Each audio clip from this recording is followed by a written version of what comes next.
इस पितृदोष से संसार सागर की मुक्ति हो, मोक्ष हो, ऐसा कोई फल केवल देव अधिदेव महादेव ने बेल और दूध का जो प्रयोग है उस प्रयोग का साधारण फल नहीं है, बहुत फल। और श्राद्ध पक्ष में मेरी जीजियों से निवेदन है, मेरी बेटियों से, मेरी माताओं से, अगर तुम्हारे घर में 25 साल तक भी औलाद नहीं हुई, 20 साल हो गए, 25 साल हो गए, 30 साल हो गए, 28 साल हो गए, 15 साल भी हो गए, 10 साल भी हो गए और संतान का सुख नहीं है, तो श्राद्ध पक्ष में प्रतिदिन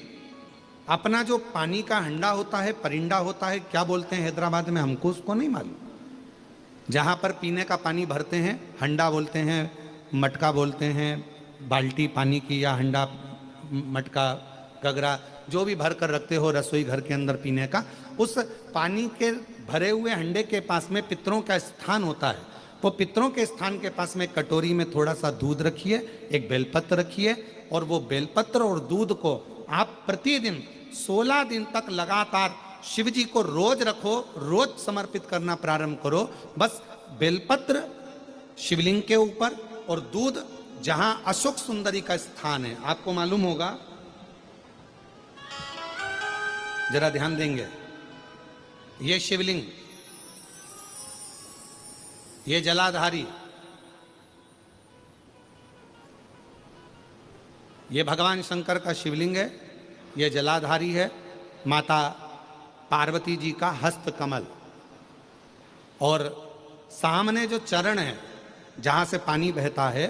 राइट भाग गणेश जी का, लेफ्ट भाग कार्तिकेय जी का, बीच में एक मोटी सी लाइन होती है जिसको अशोक सुंदरी कहा जाता है। शंकर भगवान की 6 बेटियां हैं। 6 बेटियों में शंकर जी के ऊपर जो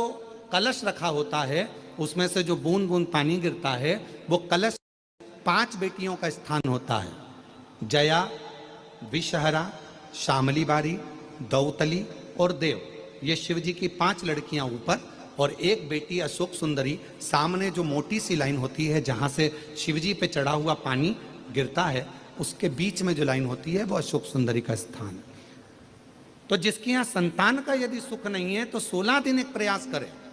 तुम रुकेश्वर महादेव का नाम लेकर शंकर जी के ऊपर तो चढ़ाएं बेलपत्र, जो तुमने परिंडे के पास, हंडे के पास रात्रि को रखा है, 16 दिन के रोज एक बार रखो और रोज एक बार चढ़ाओ, रखा वो रोज एक बार रखो और रोज एक बार चढ़ाओ, रखा वो दूध को अशोक सुंदरी के स्थान पर समर्पित करना है और बेलपत्र को शिवलिंग पर समर्पित करना है। 16 दिन कर देखिए, उसके 3 महीने के अंदर देवाधिदेव महादेव की कृपा से गर्भ जरूर ठहरेगा, शिव की कृपा जरूर, शंकर की करुणा जरूर, गर्भ अवश्य ठहरेगा।